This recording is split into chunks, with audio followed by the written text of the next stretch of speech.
So let's get going with probability. So what is probability kind of about? There's one formula to rule them all when it comes to probability, and it's this formula over here. Okay. And when we calculate probability of some event, there's a whole bunch of words that kind of come together. So words like outcomes are involved, favorable outcomes, an event. But really, whenever we have something that's uncertain and we're trying to give a probability, we're trying to give a number that represents how likely that event is to occur. And so that's what this definition is about. And so throughout today's lesson, you'll see me coming back to this idea of how many total outcomes or how many possible outcomes are there and how many favorable outcomes are there. I'll just put favorable outcomes. Now, this is all in terms of the question that's being asked and the probability calculation, but basically it's always going to come back to that. Now, when we calculate a probability, we always calculate it on the probability scale, and the probability scale goes from 0, which is impossible, to 1, which is certain. And you can also write these in terms of percentages or decimals. So, for example, instead of 1 being certain, you can also say 100% is certain. An even chance could be 50% or 0.5. That would be the same thing. Okay, so whenever we calculate probability, it's going to be on the scale from 0 to 1. This is the formula that we're always going to go back to: total number of outcomes possible on the denominator, and then favorable outcomes for the numerator. So let's see a question where this is in use. So I want you guys to try and answer this question for me using that formula.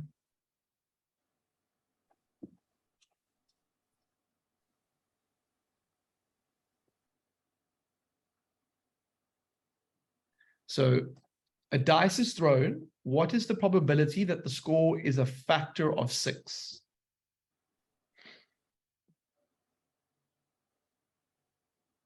So there's quite a few different options, which is interesting to see there. So using this formula that I just showed you, how many options are there? So we call the options the sample space, and the sample space for a dice would be 1, 2, 3, 4, 5, 6.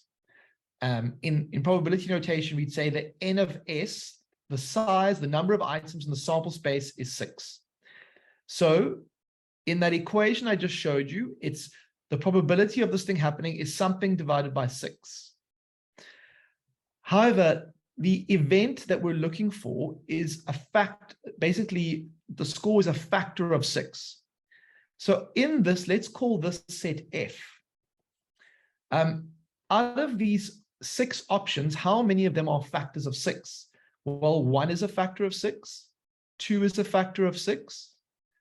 3 is a factor of 6. And 6 is a factor of 6. So there are actually 4 possible options, or the way we would say it is the number of items in the set F is 4. And so the probability that the score is a factor of 6 from this dice is going to be 4 over 6 in terms of what I've done. Now, there isn't a 4 over 6 here, but there may be an equivalent fraction, which is going to be which one? What's the correct answer going to be? Okay, it's going to be C. Yeah, 2/3. So I just want to take a moment to notice how it's quite important that we understand how that formula works in terms of, there's a couple of things I'm doing here. The one is I'm showing you set notation. And so set notation is like, we talk about when we have an experiment and an event, we talk about the sample space, and the sample space is all the possible outcomes. So the N of S is how many possible outcomes there were. Now, the question that's asked, whenever you're asked to calculate the probability, it does depend on the probability of what. In this case, it was the score was a factor of 6. So I just called that event the set F. And you can see there were different possibilities from the sample space that were favorable outcomes for this question. And there were 4 of them. And so that's why the 4 goes here. Okay, I'm going to modify the question a little bit, and you're going to answer the question again. So I'm going to say now, what is the probability of getting an even number? What is the probability of throwing an even number, and you're given these 4 options, A, B, C, and D?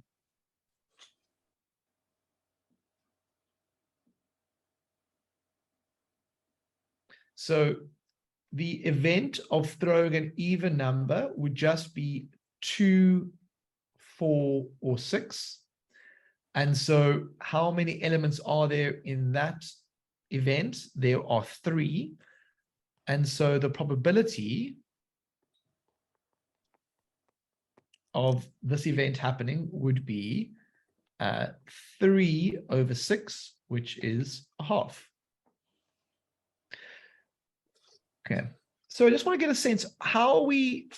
Thumbs up if you're feeling okay with this initial formula that I was showing you. P of A is number of favorable outcomes over total number. Thumbs down if you're feeling a bit overwhelmed. Okay, there's a bit of a mixture, so that's good to know. So we're going to keep coming back to this formula throughout today. Okay, we're just going to keep coming back, given the thing that we're uncertain about. How do we calculate its probability? What are the possible outcomes on the bottom? What are the favorable outcomes on the top? So I just want to quickly point out some terminology before we get further into these questions. In the world of probability, we have like something which is being done, the experiment, and then we have an outcome of an experiment, right? So an outcome, a single observation of an experiment. We also have this word, the sample space. The sample space of an experiment is the set of all possible outcomes of an experiment. So in this case, 1, 2, 3, 4, 5, 6. An event is a set of outcomes from the experiment. So an event could be an even number. It could be a factor of 6. It depends on what question is being asked. And then probability will always end up being measured between 0 and 1. And so those are some terminology you have to bear in mind as we go today. Let's do some more questions like this, though, just to get us moving.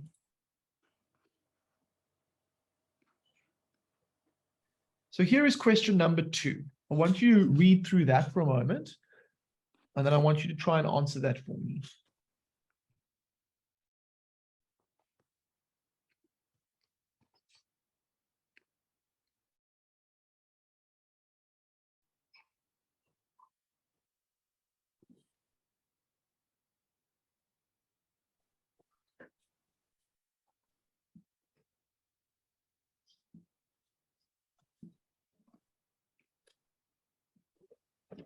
So think about how many possible outcomes there are.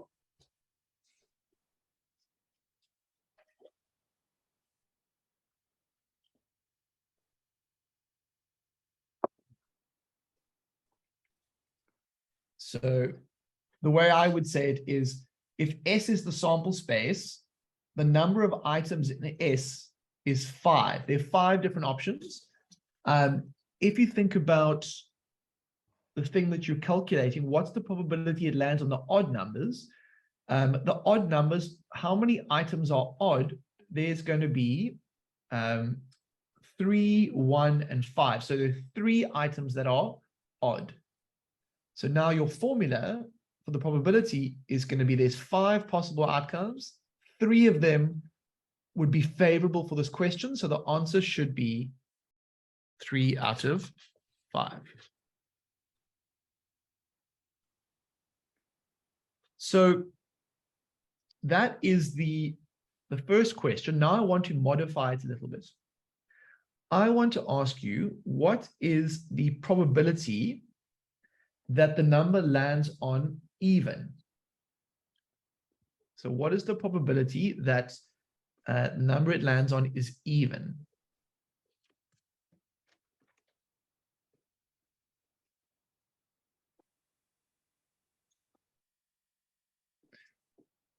So if they were even, I'm going to use E for even.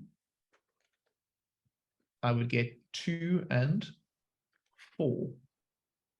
And so what is the probability going to be in that case?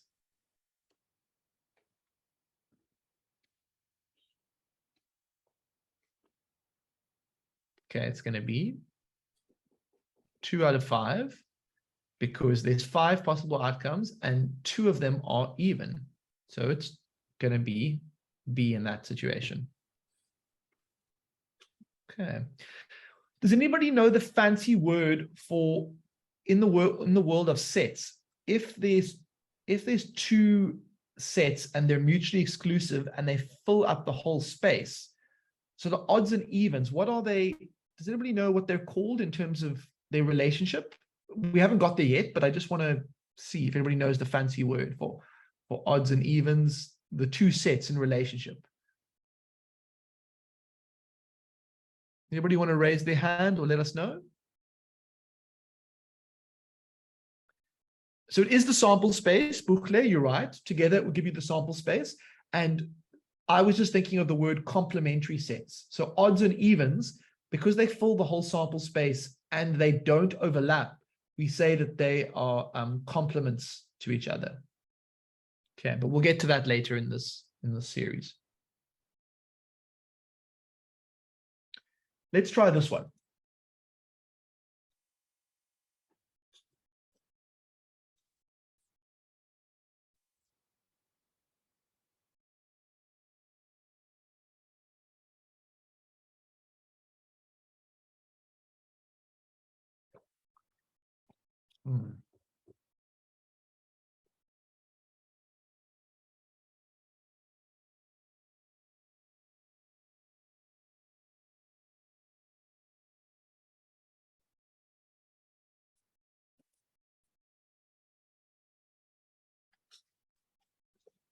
So you're given a different type of dice that has 8 different options. What's the probability that it lands on a prime number? So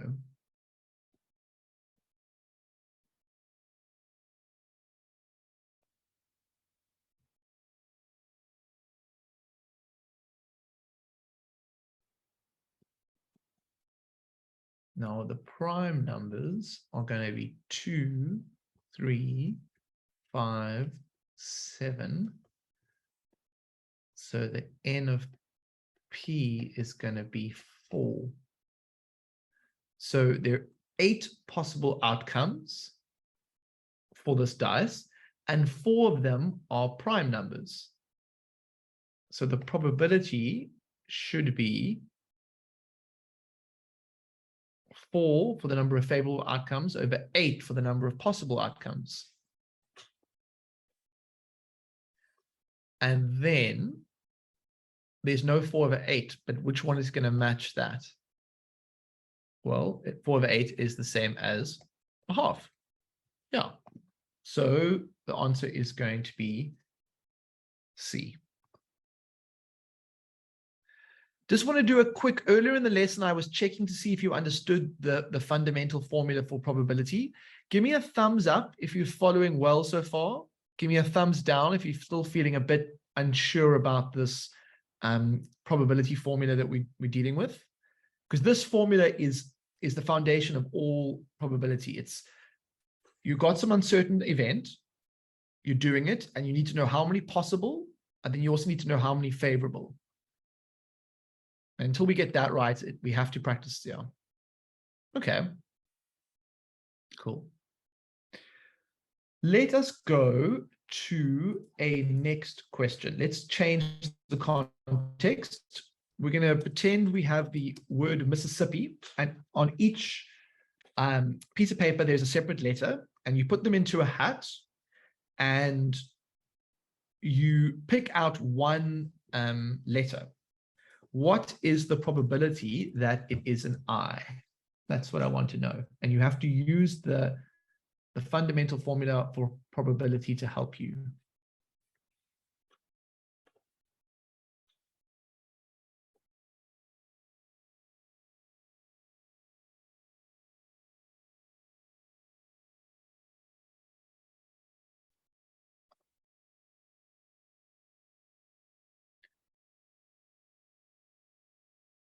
So there's 11 letters in total, which makes me think that the sample space is 11 items. How many of them are favorable if you're calculating the probability it's an I? 2, 3, 4. So that is going to be 4 out of 11, which is A. Cool. I see lots of A's and things are looking good in the chat. So I'm going to move on to the next one. Another common probability type of question is about cards. And in this case, they are telling you that the pack of cards has 52 playing pieces. There are 4 queens and 4 kings in a deck. What is the probability that if you choose a card from the pack, it's a queen or a king? That is what I want to know.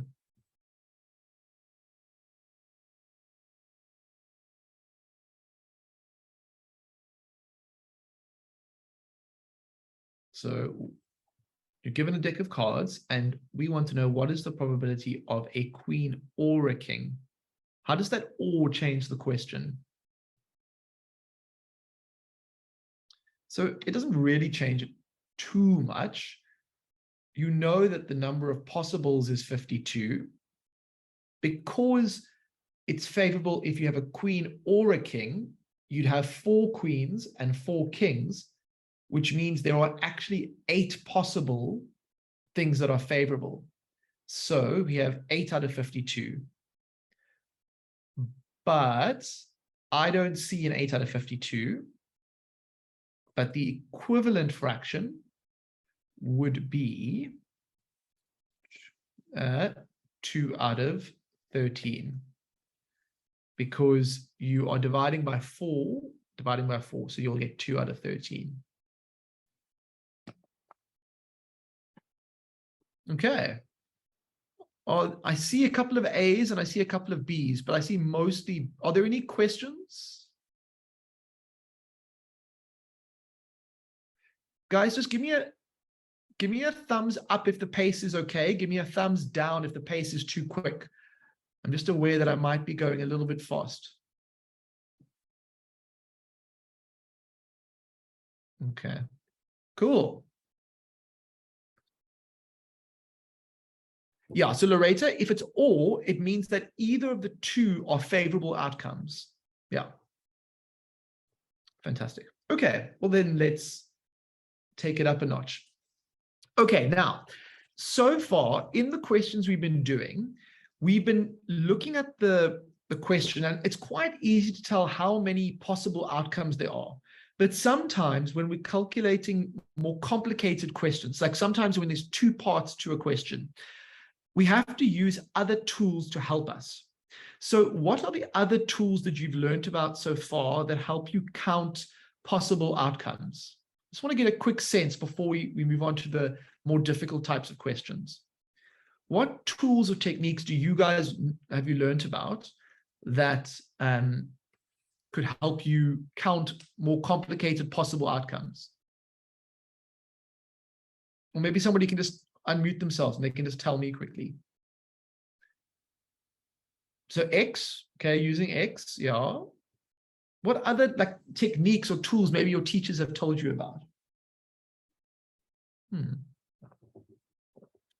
Like specific diagrams or yeah. So Tanaka, tree diagram, yeah. So sometimes it's quite useful to use a tree diagram. That can be quite helpful. A Venn diagram, yep. A Venn diagram tends to look a bit more like this with overlapping elements. That's the other one I was thinking. And there was one more that can be useful. We use like a table, just a contingency table. Yeah, Kaklego, you took the words out my mouth. Fantastic. So normally a table, a tree diagram, or a Venn diagram can be quite helpful in more complicated situations to visualize the outcomes. Okay, so you may not need, I don't know which one we'll need for this one, but let's just have a look at it. Okay, so I'll make you co-hosts. There we go, level. Is that all good? Yes, thank you, Mr. Yes. Pleasure. Okay, guys and girls, let's try and do this question. Now, it's a little bit harder because it says a fair coin is tossed 3 times. What is the probability of getting a head and 2 tails? I want you to try and calculate that with whatever techniques you know so far. And if you get stuck, I want you to ask a question.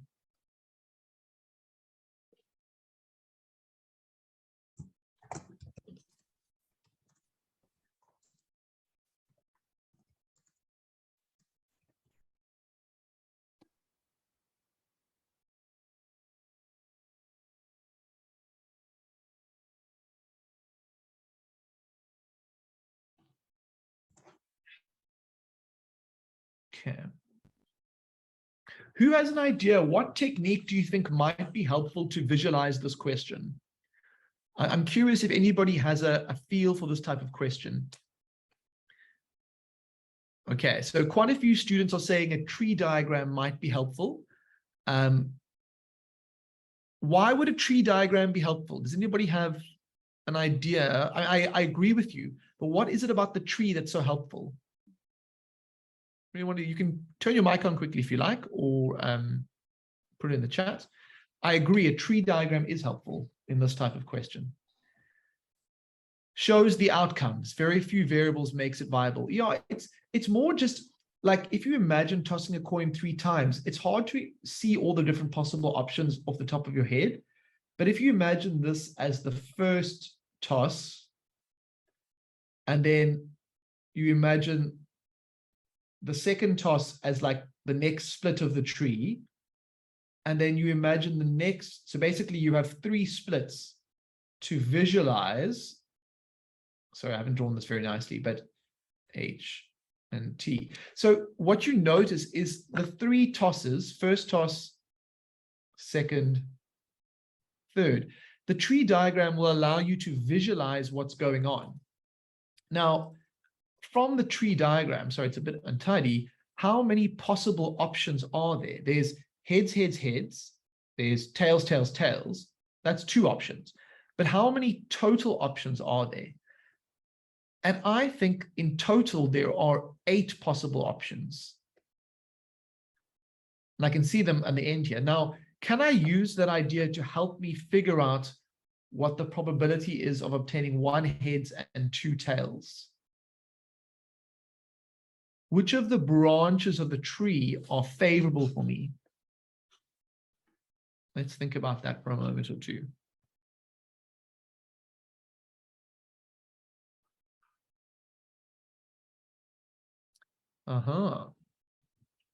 So I'm looking for 1 head and 2 tails. So which of these options is going to be that? Let me see if I can find even one like this. 1 head and 2 tails. It feels to me like 1 head and 2 tails could be that. That's one possible option. And then I could also do tails, and then tails, head. So that would be 2. And then 1 head and 2 tails. And then I could also do this one over here. Because basically I can do, of the choices, I can do heads, tails, tails. I can do tails, heads, tails. And then I can also do tails, tails, head. So how many of these options are going to be favorable? For me, it's going to be 3 of the 8. So it's going to be 3 of the 8 in total. And so the correct answer is going to be C. Mr. S? Yes. Rachel is asking, how did you get the 8 as the denominator? 8 possible outcomes. Okay. Can you see at the end of the tree, there's 1, 2, 3, 4, 5, 6, 7, 8.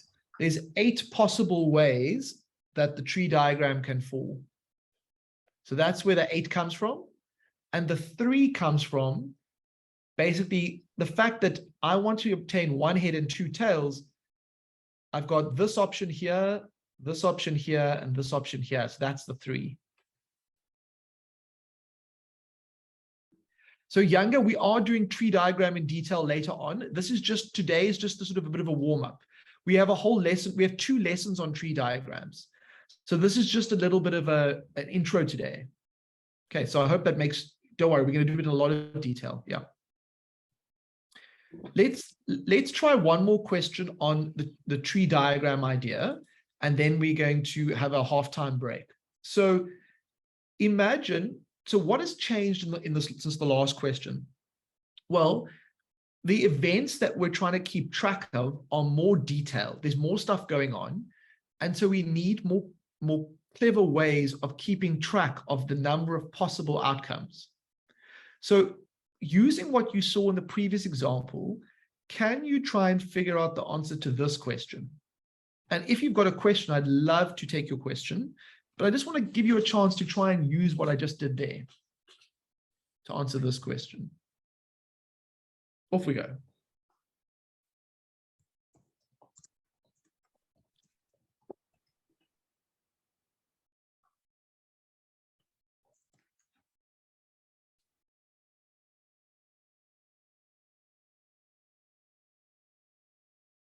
So think about how you would visualize or represent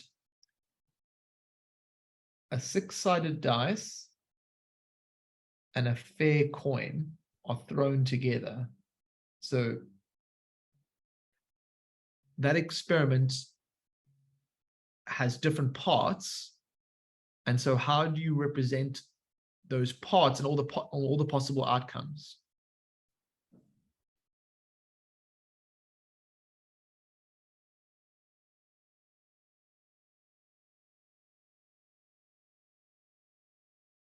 I'll give you one tip. I think a tree diagram is a good idea. And I think you don't have to start like this, but I would just start by saying, well, one of the branches could be heads and tails. And so what would the next branch be if I'm worried about trying to understand this question?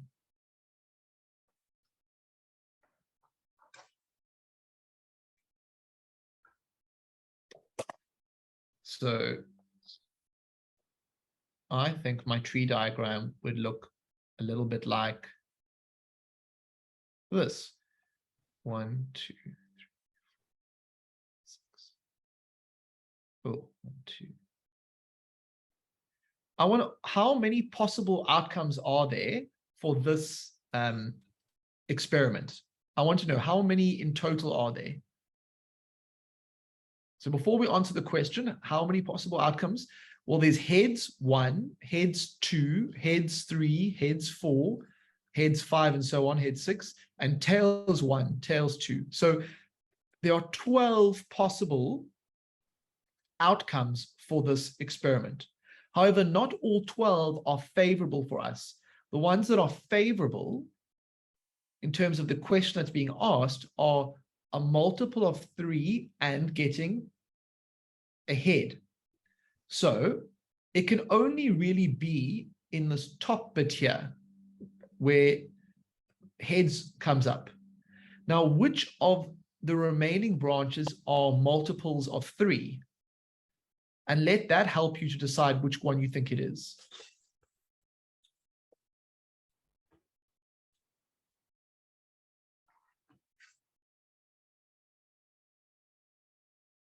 So we know that it has to be, we're only interested in the option where it's ahead. And then when it's ahead, we have to decide, is it a multiple of 3? Well, 3 is a multiple of 3, and 6 is a multiple of 3. So how many? We had 12 in total possible outcomes. How many of them are favorable? It's only going to be these 2. And so we'd say the probability of getting ahead and multiple of 3 is 2 over 12. Now, I don't see 2 over 12 here, but what I do see is the equivalent fraction, 1 over 6. So, Rachel, you don't have to start with heads and tails first. You could have started with 1 to 6, but it just felt to me like it would be less drawing. So it basically would be faster if I took the option that had less options first. Basically, it was just because of that. So how many outcomes have multiples of 3? So basically, I'm only looking for the ones that are on the head side of it. So the tree that has, like, we're not interested in the part that's got tails because that's not favorable. So on the branch that has heads, I look for multiples of 3, and multiples of 3 are just going to be 3 and 6. So there's 2 options that are that. So 1 is not a multiple of 3. No, 1's not a multiple of 3. Okay, guys, guys and girls, we've worked really hard. What I want is I want everyone to stand up, turn their cameras on, and I want you to stretch it out. So stretch it out. And let's all stretch together. I can see Pabalo. I know you want to join us. Tony, I know you Shout want out to to join. Rachel. Yes, guys. Oh, don't let Give me your have mind a ill health. break. You've been working so hard. Your brain needs a break. Trust me. Oh, there we go, Rachel. There we go. Stretch it out. Yes, yeah, we are. Don't be shy, guys. We love to see your faces. Oh, there's so many clicks going on in my back, but I am. Okay. Yeah, same here. All that spring cleaning and moving stuff. Yes. Guys, give me a thumbs up in the chat when you've stretched. And I really want to see some stretching.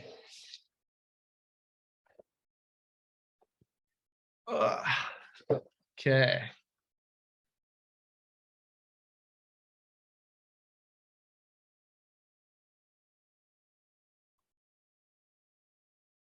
Okay.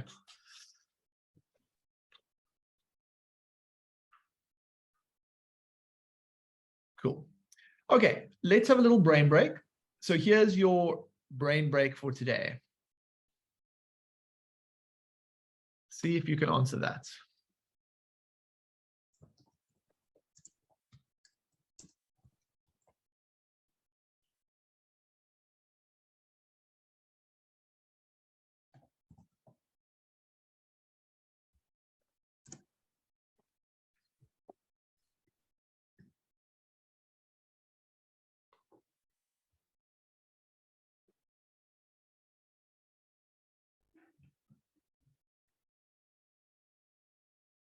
Who would like to come online and give us the answer?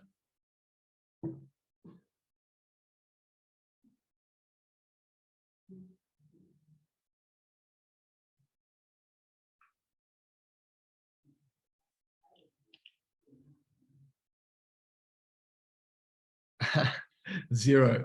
I don't know if well, maybe zero, Dawn. I don't know. So a train is traveling at a 300-foot train is traveling at 300 feet per minute and must travel through a 300-foot long tunnel. How long will it take the train to travel through the tunnel? There's a couple of different answers. Let's keep them coming.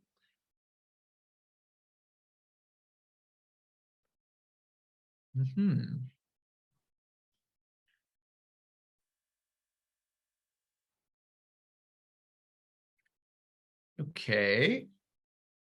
The train is as long as the tunnel. Okay, so most people seem to have gone for 1 minute. There are a couple of 5 minutes. Let's have a look at the correct answer.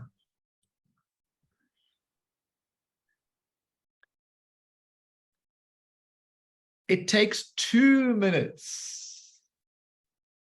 So I caught lots of you. It takes 2 minutes because it takes the front of the train 1 minute and the rest of the train will take another minute, which gives you 2 minutes in total. Aha, Nizole. I see you got that right. So think about it. Basically, from when it starts, the first front of the train gets to the start of the tunnel. It takes a minute for the front of the train to get to the end of the tunnel. But then when the front is at the end, it still takes another minute for the rest of the train to go through the tunnel. And so the correct answer would be 2 minutes. Don't worry, guys, it caught me out as well. Kevin, yeah, you see, you thought I was just going to give you equation puzzles forever, and then I took it up a notch. It was, yes. I try to find something a little bit different, if I can. Definitely a twist, but a good one though. Cool. It's a very famous problem. It gets reused in different ways. Okay. Well, you can test this out on your friends tomorrow or your relatives. See if they get it. It's a tricky one. Okay. Let's go back to this probability land. So I just want to, before I continue, guys, are there some questions or comments you want to make? Because we're still starting. And so we're just getting a feel for this probability land. So far, what I focused on is this formula, number of favorable outcomes over number of possible outcomes, which is the main formula of an equation throughout probability. But then we need to have more complicated ways of visualizing things. And that's where it's getting a little bit harder now. But we'll just keep practicing.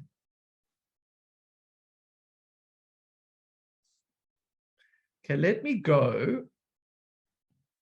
let's go to this question.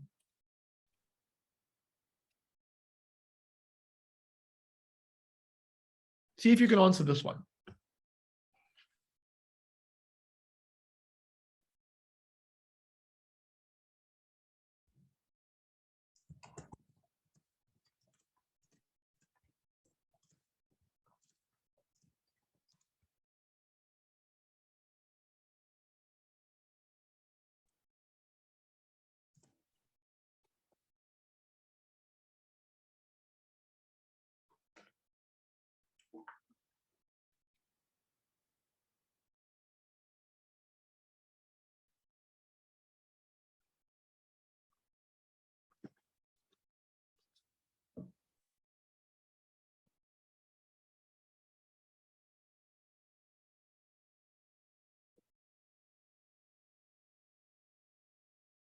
So what are the factors of 20?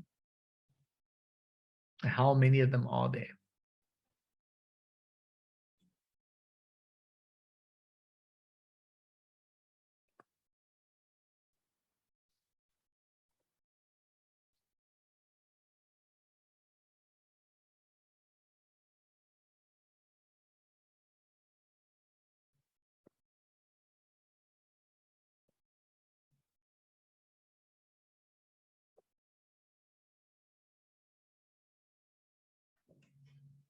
So for factors of 20, I see 1, 2, 5, 10, and 20. So how many items are there? That is 6 out of 20. So 6 out of 20. And then the only one that matches that would be 3 out of 10.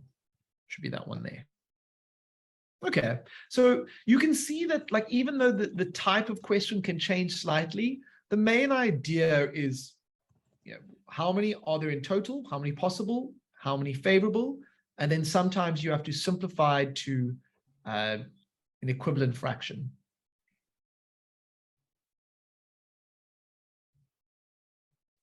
Let's try this type of question. This is another type of question that comes up from time to time. Can you answer this?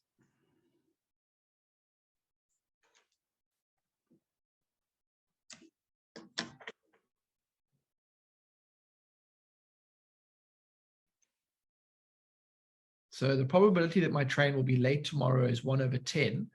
What is the probability that it will not be late? Aha, okay, you guys have seen this one before, right? So in total, the two events, there's only two events that are possible. There's being late and not being late. And together, they have to be equal to 1. And so we would say the probability of not being late is 9/10.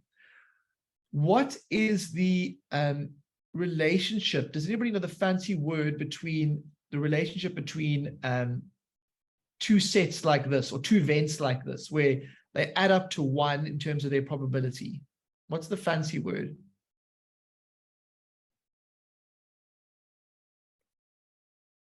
It starts with a C. Any ideas? Complementary, yes.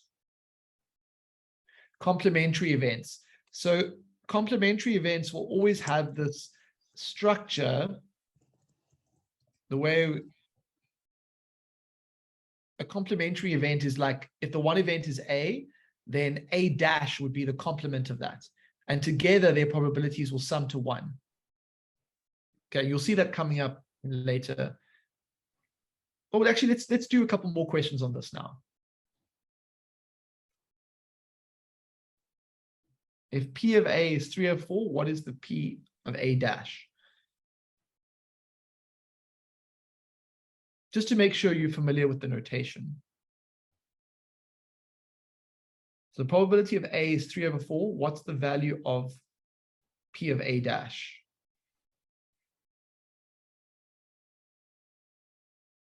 Yeah, awesome. It's just going to be D. So we call these complementary events.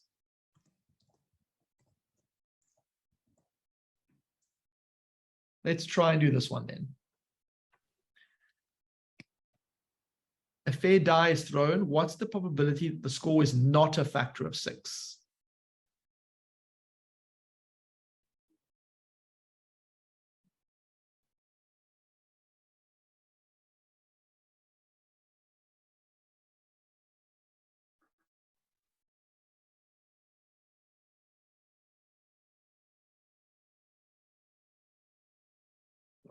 Mm-hmm. So, I mean, you didn't have to use the complement here. I think most of you would have said, well, there's 6 outcomes. Which ones are not a factor of 6?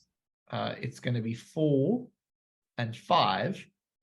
And so that would be 2 out of 6 or 1 out of 3. So not, remember the word not a factor of 6. The other way of doing it would be to work out what the probability of getting a factor of 6 is, and then going 1 minus that. But I think most of you get this one, so it's B.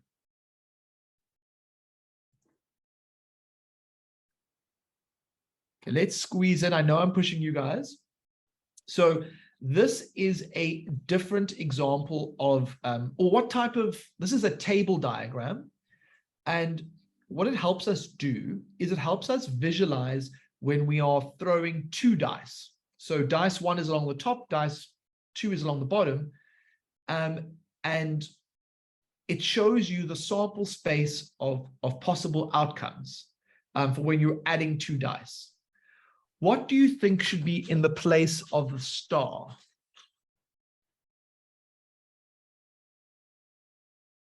Mr. S? Yeah. For the previous question, Dawn is asking, is 1 not a factor of 6 as well? It is, yeah. So the only ones that aren't a factor of 6 are 4 and 5. Yeah. Thanks, Mr. S.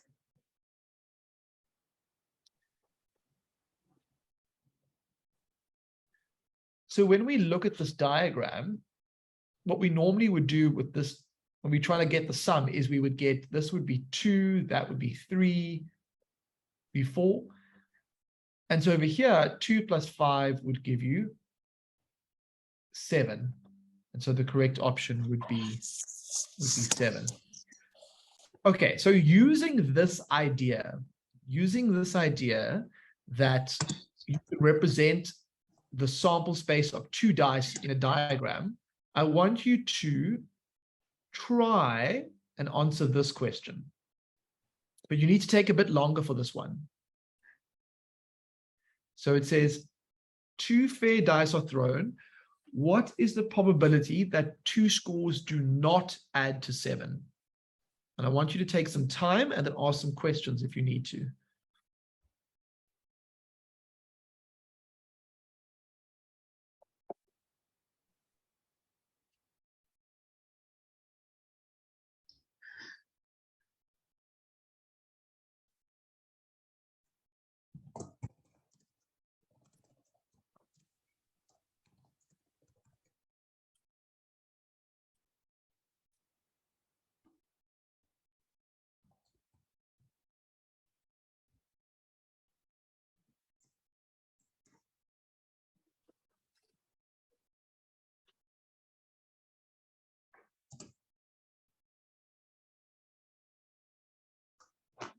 So how would you visualize this question?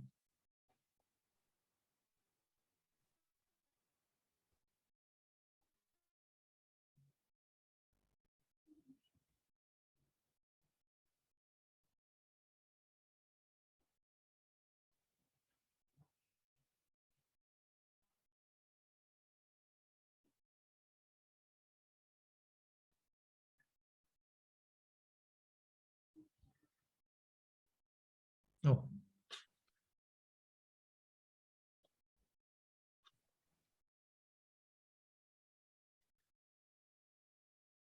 So first of all, ask yourself, how many possible options are there?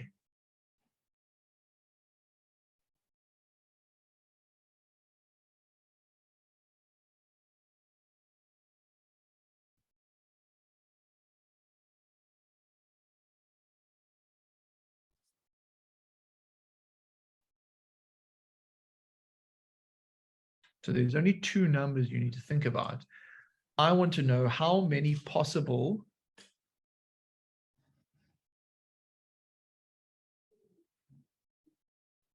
So you could, Dawn's asking, could you use a tree diagram? You could, Dawn, but for now, I think probably the simplest way is a table when you're given this many options. I think a table works easier.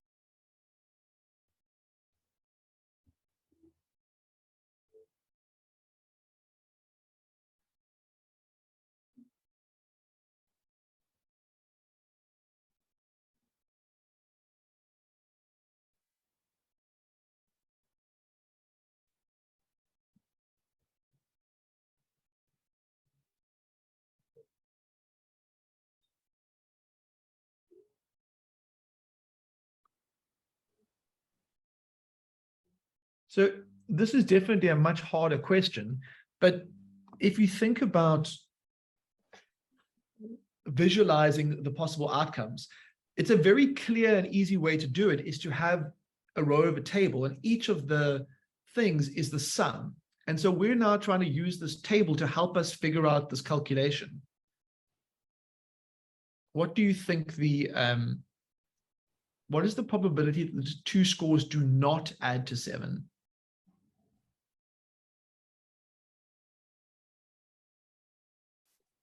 Well, I think the most important thing is to think, how many possible scores are there? There's 36 possible scores.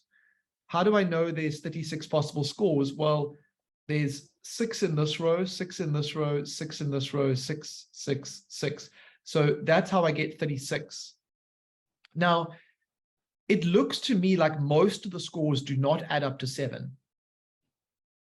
I can only see these are the only points that add up to 7. Okay. Now I'm interested not in those ones. I'm interested in the ones that do not add up to 7. Exactly. So how many of those are there going to be? Well, if I've used up 6 of them there, I think in total, this needs to be 30. Now, we don't have that as an option, but which of the 5 is this going to be? Which of the 4 options is it going to be? Yeah. So 30 over 36 is going to be the same as 5 over 6. So the option is going to be that. So today, I haven't actually got to Venn diagrams yet, but all I'm trying to do is show you how probability is always about understanding how many possible outcomes there are and how many favorable outcomes there are. And so we have these different ways of representing things to make it easier to understand what's going on. And so I hope today I've just kind of laid the groundwork and giving you a sense of what tools are available. We need to do quite a few more questions. But I think I'm going to stop at that point and just ask, are there any questions from today? We have a good 5 minutes still. And so are there questions or comments you'd like to ask before we put the poll up on the lesson?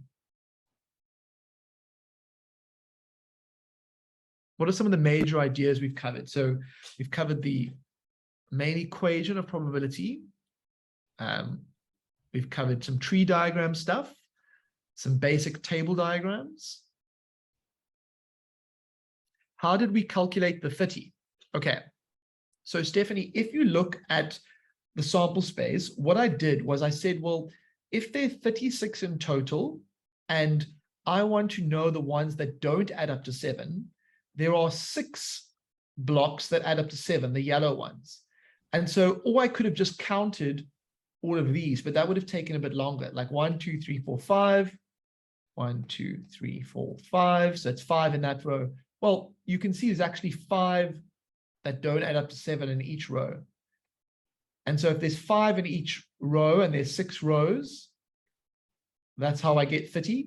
But what I did was I actually just went 36 minus 6 to give me 30. Okay, so Rachel, we're going to do in lessons 5 and 6 are completely around tree diagrams. All tree diagrams do is give you a way of showing choice. And in fact, we normally even add some extra details that I didn't show you today. So an example would be if we throw a coin twice, because we've thrown it twice, if we threw it once, it would be very simple. It would be the simplest tree diagram of all, heads and tails. And proper tree diagrams, we even write the probability on the tree, but we'll cover that later.